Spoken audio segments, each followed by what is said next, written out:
Rotor footage. Your daughter and your son's success.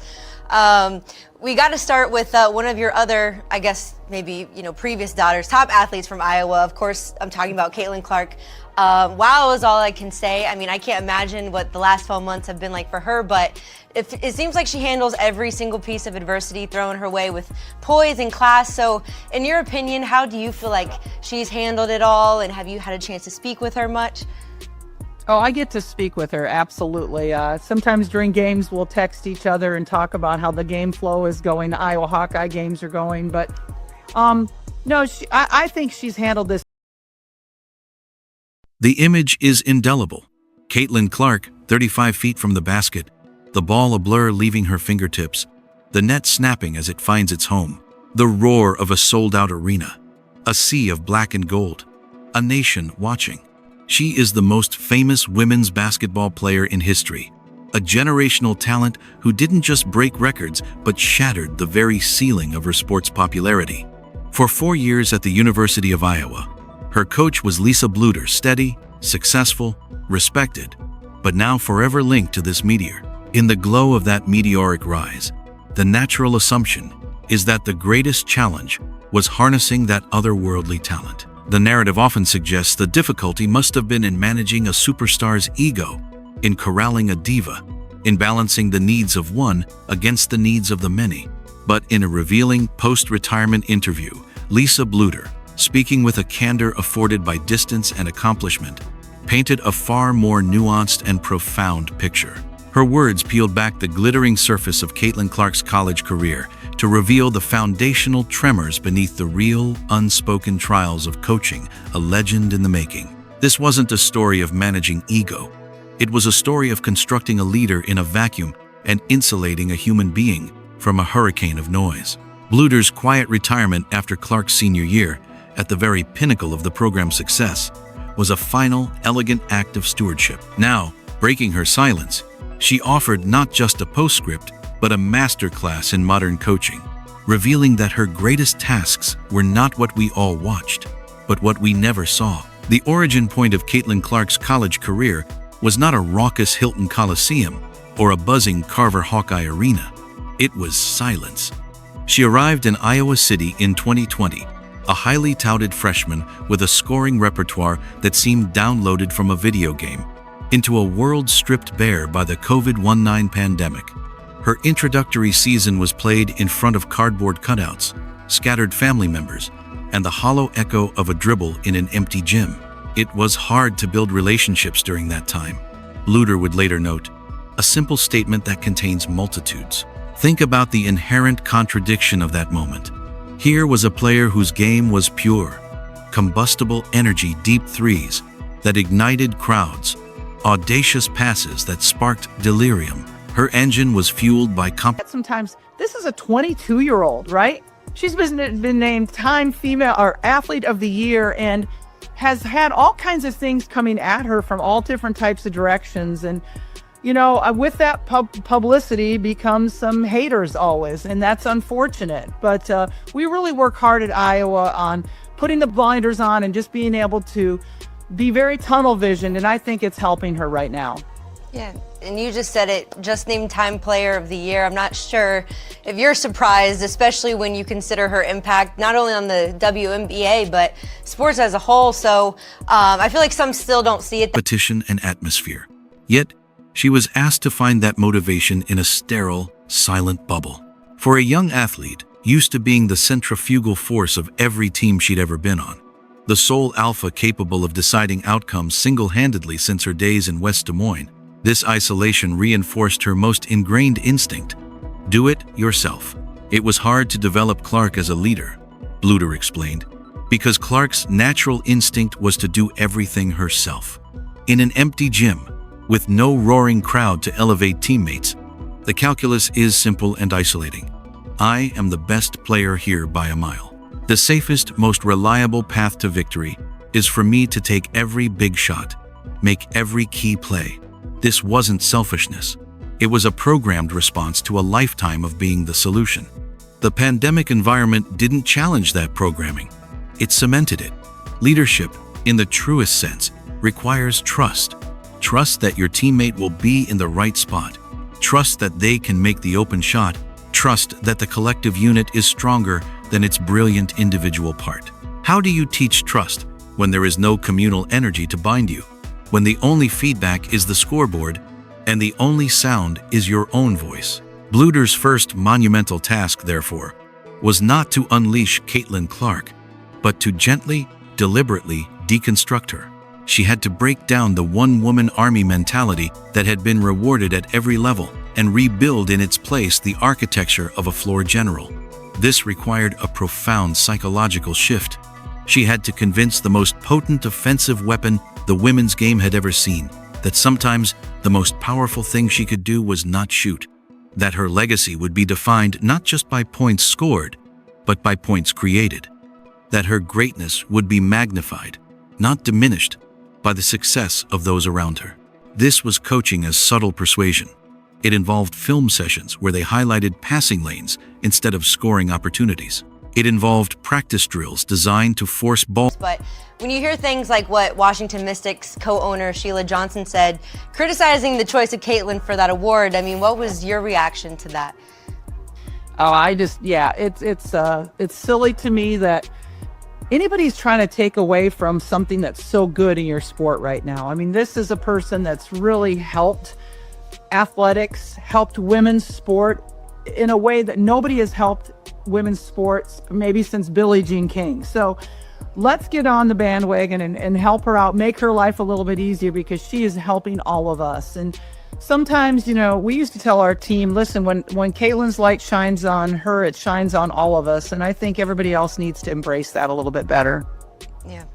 Last question on her movement, where the win condition was an assist, not a basket. It required building a personal relationship with Clark in that strange, isolated time, establishing a trust so that when Bluder asked her to cede control, Clark could believe it was for a greater good. They had to simulate the pressures and joys of teamwork in a vacuum, building chemistry through shared sacrifice in a world that felt stripped of shared joy.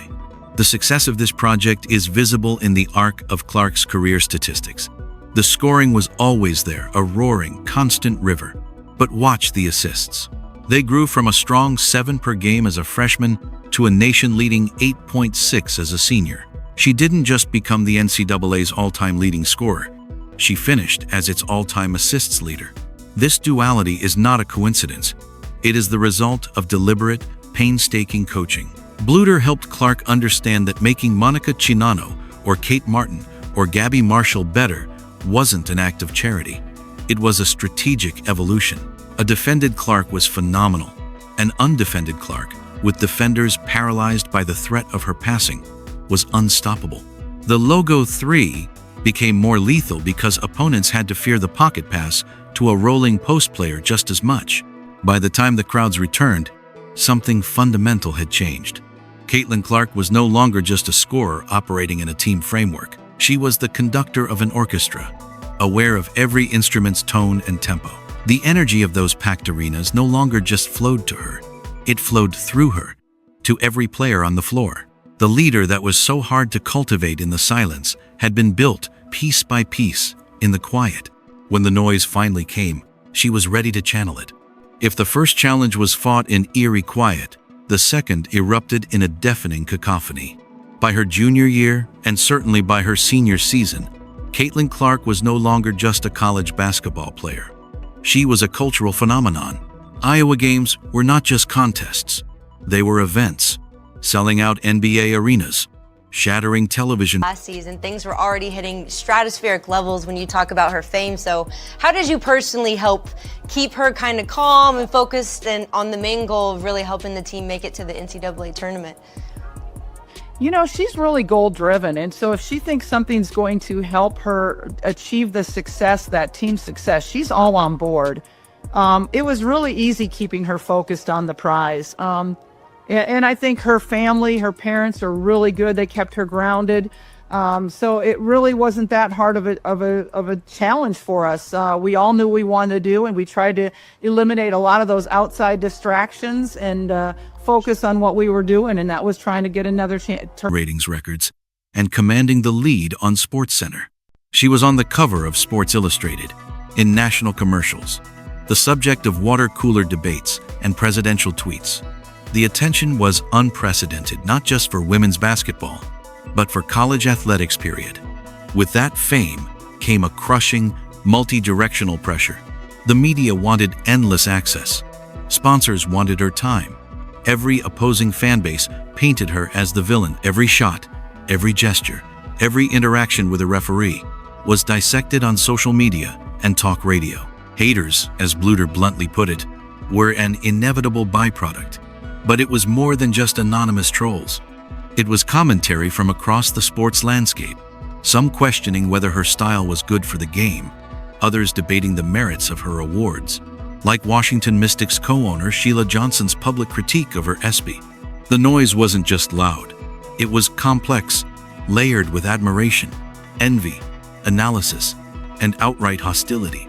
Bluder's role now transformed from architect to buffer.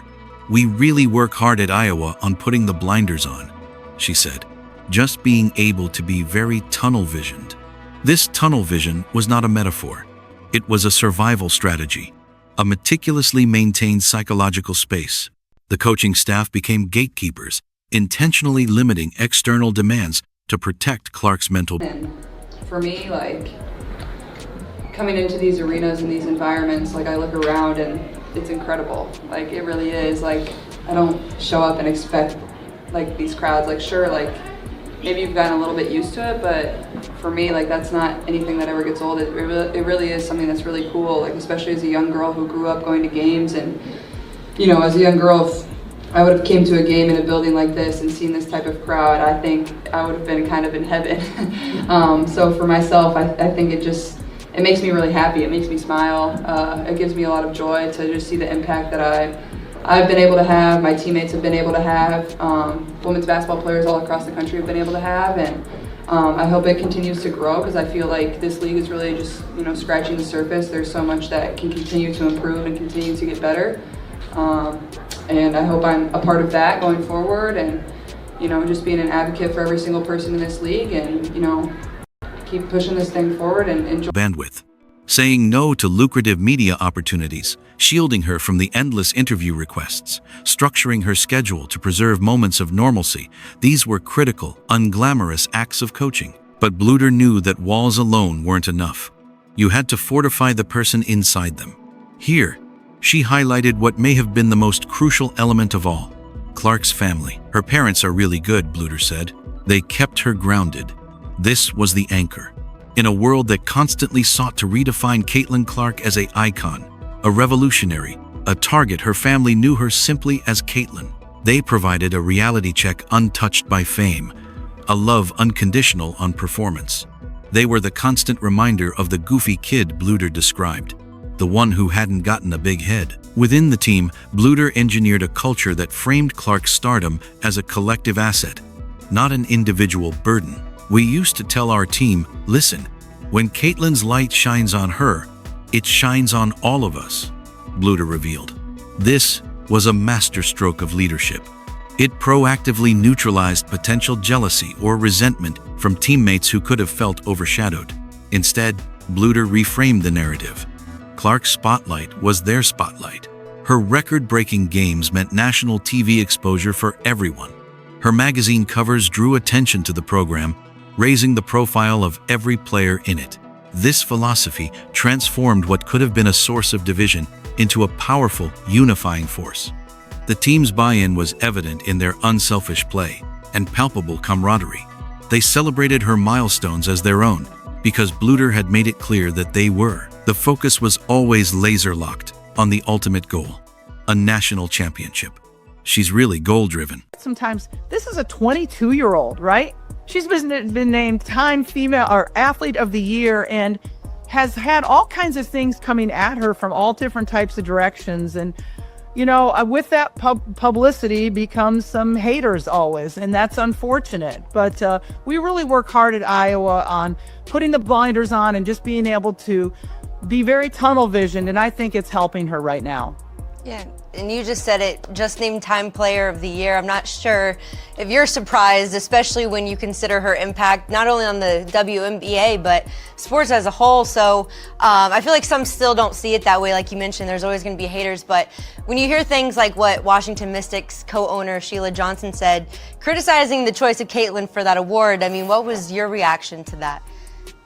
Oh, it's silly to me that anybody's trying to take away from something that's so good in your sport right now. I mean, this is a person that's really helped athletics, helped women's sport in a way that nobody has helped women's sports maybe since Billie Jean King. So let's get on the bandwagon and help her out, make her life a little bit easier. Bluder noted, if she thinks something's going to help her achieve the success, that team success, she's all on board. This was the key that unlocked everything. Bluder didn't have to plead for sacrifice. She just had to convincingly map the path to cutting down the nets. Clark's legendary competitiveness was the engine, and Bluder simply steered it toward collective triumph. Practices remained intensely focused. Game preparations ignored the external circus. The message was consistent. The only noise that matters is the sound of our own communication on the floor. What emerges from Bluder's reflections is a portrait of coaching that transcends X's and O's. It was an exercise in human development under a microscope. She was managing two parallel intense processes, the forging of a complete basketball player and the safeguarding of a young woman's character. The pandemic isolation and the stratospheric fame were two extremes, but Bluder's approach to both was rooted in the same principle: protection through perspective. In the silence, she protected Clark from the isolation's corrosive effect on teamwork by painstakingly building a new perspective on shared success. In the noise, she protected Clark from the fame's corrosive effect on humility by reinforcing the perspective provided by family and team-first values. Bluder's awe is palpable when she speaks of Clark's handling of it all. "I think she's handled this unbelievably," she said, her tone one of genuine admiration. She is amazed not merely at the points and the wins, but at the poise, at the fact that the player who could text her during games about flow and strategy was the same goofy kid who didn't let the world change her core self. This, perhaps, is Bluder's proudest accomplishment, not the trophies or the records, but the fact that Caitlin Clark emerged from the crucible of Iowa still recognizably, authentically Caitlin Clark. Listen to Clark herself in a post-game interview, describing the madness. "I look around and it's incredible. That's not anything that ever gets old. It makes me really happy to see the impact that I've been able to have, my teammates have been able to have. There is joy there, not burden. There is wonder, not entitlement." She speaks of being an advocate for every single person in this league, echoing the light that shines on all of us, philosophy Bluder instilled. This is the successful internalization of those lessons. Lisa Bluder retired at the perfect moment on the summit, with the program she built at its absolute zenith, having guided her transcendent player to the end of her college journey.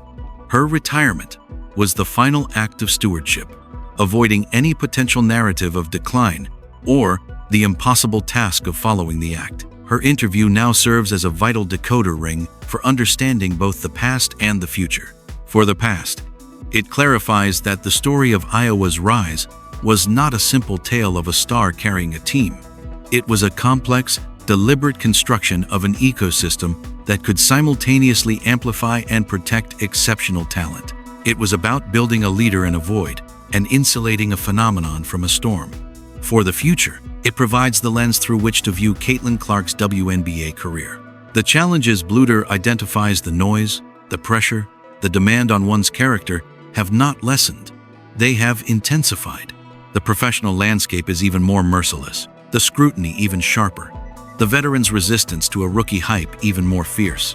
Clark no longer has the protective cocoon Bluder and Iowa meticulously wove. She no longer has the coach who could run interference, the family daily nearby in the same way, or the same cohort of teammates who grew alongside her. Now, the tunnel vision must be self-imposed. The grounding must be self-administered. The balance between individual brilliance and team chemistry must be negotiated in a locker room of established stars. Bluder's insights suggest Clark is prepared for this. the mental muscles forged in Iowa City, the ability to focus amid chaos, to derive joy from the game itself, to use her platform to elevate others, are now hers to flex independently. When Lisa Bluder says, "I think it's helping her right now," it's a statement of profound belief. She is not just talking about basketball skills. She is talking about the fortified character, the resilient psyche, the leader's heart. That was her program's ultimate project. Coaching Caitlin Clark was about nurturing a once-in-a-lifetime talent while defending the human being at its core. In revealing that the biggest challenges were the invisible ones, the silent building and the loud shielding, Bluder hasn't just explained the past. She has given us the blueprint for understanding the enduring career of a legend. A career built, first and foremost, on an unshakable foundation.